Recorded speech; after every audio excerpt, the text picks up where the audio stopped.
G'day guys, Mick here. For this 5-minute yarn, I just want to have a quick discussion. Currently staying in the Wallamai National Park. I'm down at Nunes. This is being recorded on Christmas Eve 2021, and you would have seen the videos I've done from here already, and probably the ruins video that I've filmed here as well. You can see the camp behind me there with the Paj and the tent. But I just want to touch on a couple of things. This is something I noticed as soon as I arrived at camp. National parks, guys, one, you're not allowed pets. So I know this is a real popular area and there have been no pets down here, but not that I've seen in this particular camp area. But national parks, they do have the rules. Obviously you do have to book in at the moment. It is a $6 booking fee. It's a bit of a pain in the ass, and I don't really agree with it. I think we should, for majority of campgrounds, I think we should be pretty well free to explore and just rock up and camp like you can in a state forest. But I do also at the same time understand why national parks are doing that, to try and limit the amount of number of people coming into an area, and therefore limiting the risk of COVID transmission at the moment. So I get it. I hope it's not going to become a permanent thing. I really hope they remove it. But for now, I do get it. But yeah, as mentioned, you know, you're not allowed pets in a national park. Plain and simple, just don't bring them. If you've got a dog or whatever and you want to go to a national park, go somewhere else. You know, don't stay in a national park. It's that simple. I don't have any pets. I'd love a dog, and I'd love to be able to bring it camping, but rules are rules, you know. I wouldn't be bringing it into a national park. But one big thing I've noticed here today, and I'm kind of in two minds with this, is the collection of firewood. You know, they state all the time that you're not allowed to collect firewood in a national park. There's no use of chainsaws, blah blah blah.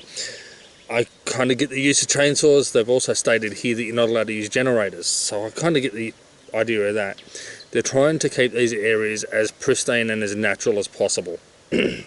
So yeah, I get the use of no chainsaws and no collection of firewood, and I get that there's a lot of muppets out there that would come into an area like this with their friggin' chainsaws and, oh yeah, well there's nothing laying on the ground, so let's just cut this tree down. And I get that there's a lot of dickheads that would absolutely do that, and unfortunately that's why they need to have rules. But my personal opinion, if there's a branch laying on the ground and it's clearly dead, it's fallen from a tree, it's laying on the ground or on the road or something like that, I feel you should be allowed to collect it and use it. Part of the reason I feel that is because it helps reduce fuel when it comes to bushfire season. And I have to say, here it's actually looking real good. Oh, hello, Skip. Fuck, you're a big fella. I'm sure you can catch him on camera. Yeah, you can see him on camera.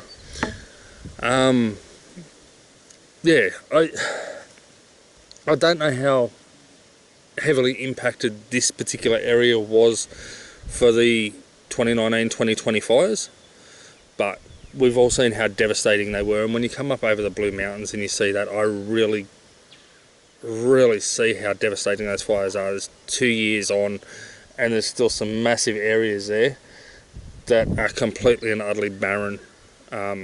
Nothing but dead trees everywhere. Fuck, he was a big boy.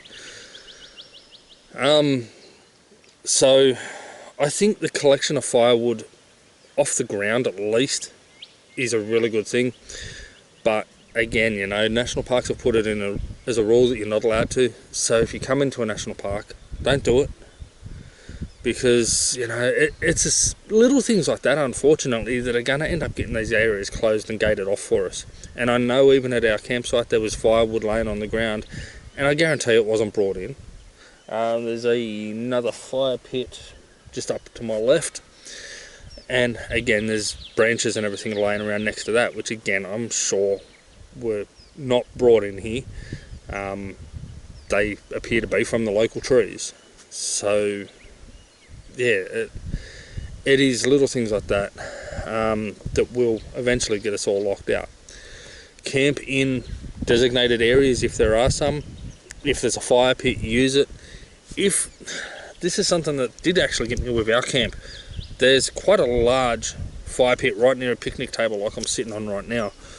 There probably at one stage was a fire ring, which most of the other campsites do seem to have here. Mine doesn't. But it probably was at one stage the ring there. But then for some reason somebody's made another fire only 2-3 meters away from it.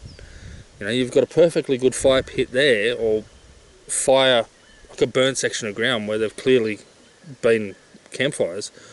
Why would you go and make another one a couple of meters away from it? That's just stupidity. So yeah, when it comes to your campfires, guys, try and bring wood in wherever you can. Bring it in to national parks, because you're not allowed to collect it and you're not allowed to use chainsaws. Don't go bloody cutting trees down. And if there's a fire pit already there, don't go making another one, especially a couple of meters away from it. Like, to me, that's really stupid. I don't see the sense in that. So, alright guys, I'm going to cut it there. I've rambled enough. Take care, peace, and as always, I'll see you on the tracks.